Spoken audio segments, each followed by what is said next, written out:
Welcome to this Ielts listening practice test. Get a piece of paper and a pen, and you can write down your answers as you do the test. At the end of the test, we will go through all of the answers. There are 40 questions. So let's start the test. First, listen to the instructions.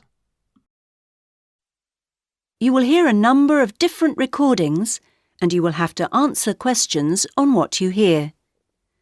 There will be time for you to read the instructions and questions, and you will have a chance to check your work. All the recordings will be played once only. The test is in 4 sections. Now turn to Section 1. Section 1. You will hear a woman ordering some goods from a mail order company by telephone. First, you have some time to look at questions 1 to 8.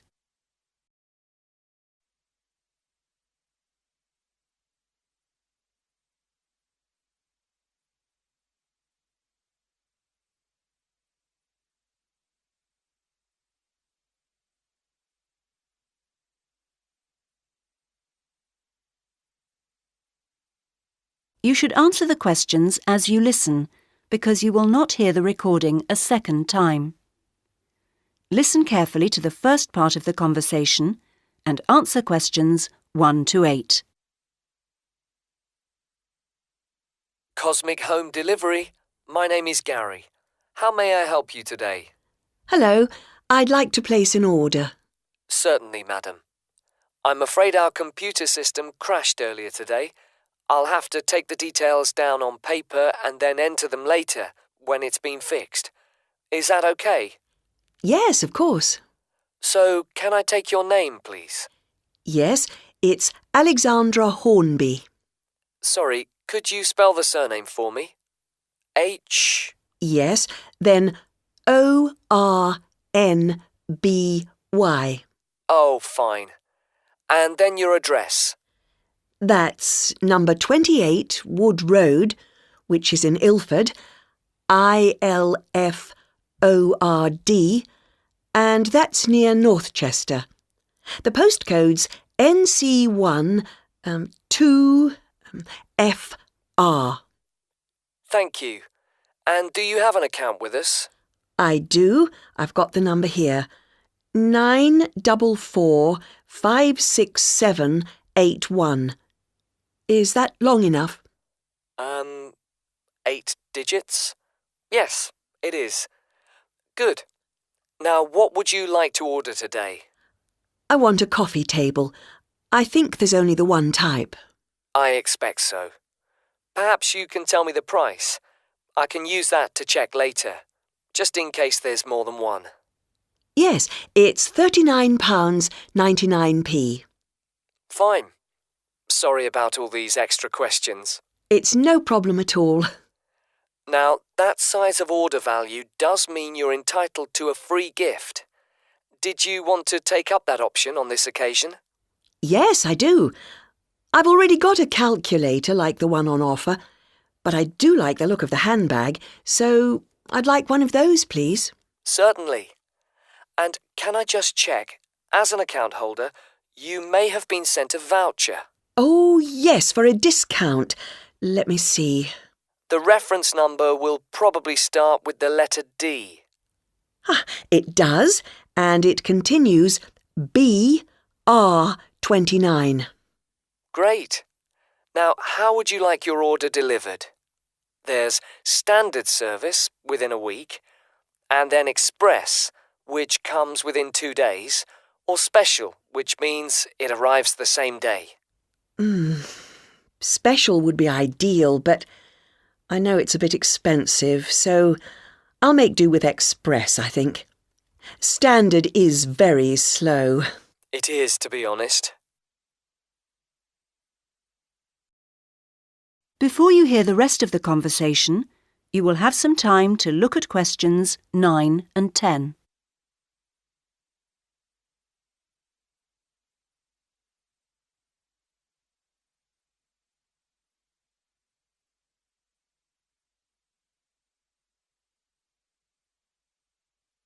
Now listen and answer questions 9 and 10. Well, that's your order completed. Could I just trouble you for another minute or so to ask you a couple of questions to help us improve our service as much as possible? Yes. Firstly, we do like to try and keep a record of how customers have heard of Cosmic Mail Order. How did you? Was it from our advertising campaign? Oh, I think I would have remembered any advertisements, on TV, for example. I only read newspapers occasionally, so that would have passed me by. A friend of mine had been using you for years and encouraged me to give it a go, so I looked on the internet to find you to see what was available on the site. That's great, thank you. The second thing is, we're thinking of introducing a number of promotional offers. Oh, yes, I got a little brochure about them with my last order. I've got the list here. So can I ask which ones appeal to you? Well, let's see. There's quite a few things here that don't really apply to me, actually. For example, my mobile phone bills are so low that I hardly notice them. Likewise, they shut down the local cinema. I do enjoy a meal out, though, so that discount could be of interest.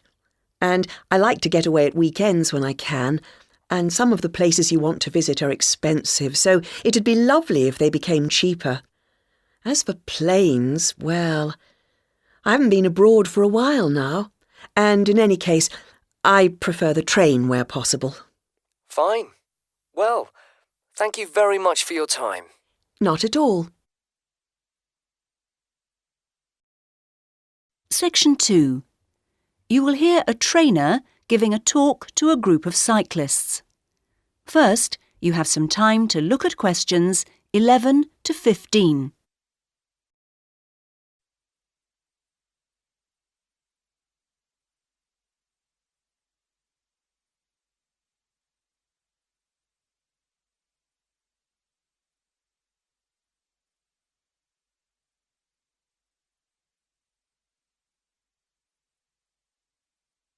Now listen carefully to the first part of the talk and answer questions 11 to 15. Hello, everybody. It's nice to see that so many of you made it, even on an evening as rainy as tonight. OK, now, whether you're new to cycling as a sport or are returning to it after some years' absence, I'll just go over a few basic points. Now, race preparation is a complex business, and there are many factors to consider. The first area of concern is mechanical. Now, this involves the machine itself, that is, your bike, and also, no less importantly in fact, clothing. This will protect your body and aid your performance, providing you wear the right kit. The next area to concern yourselves with is the mental. This is you as a person. You can have the best bike in the world, but you won't get the most out of it if you don't have the right mindset. So, tactics are important to consider. Another factor which is essential to a good performance is determination. You need to feel this so that you can really push yourselves to your limits. To accompany this, you also need knowledge of your bike, yourself, physics, other riders, the course, and so on. Finally, strange though it may seem after all I've said so far, you need relaxation. If you can't switch off sometimes, you won't get to recharge your batteries. OK, and that takes us on to the physical side of race preparation. The first and perhaps most obvious aspect of this is training, and we'll come to some of the details of that in a minute. Another important aspect to pay attention to is diet, and you'll soon find that if you don't eat well, you won't see yourselves performing as well as you might. Then there's also the question of style, and you'll need to learn to develop the most effective ways for each of you to deliver your performance. And the details of this depend on which kind of event you're competing in. And finally, you need to take body care into account. You need to stay healthy in order to be able to give of your best. Right, those are the basic ingredients of race preparation. Before you hear the rest of the talk, you have some time to look at questions 16 to 20.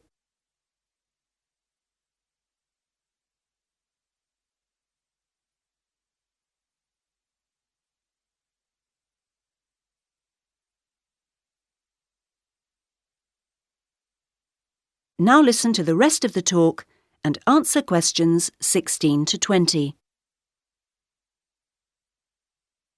Now I'd like to turn your attention to some of the details of a good training regime and what you should and shouldn't do through the year.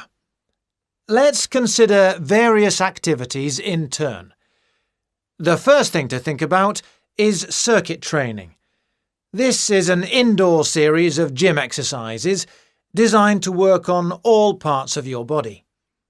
This starts as the racing season closes with the end of summer and continues right through the cold season, and stops you going off the boil when you aren't competing.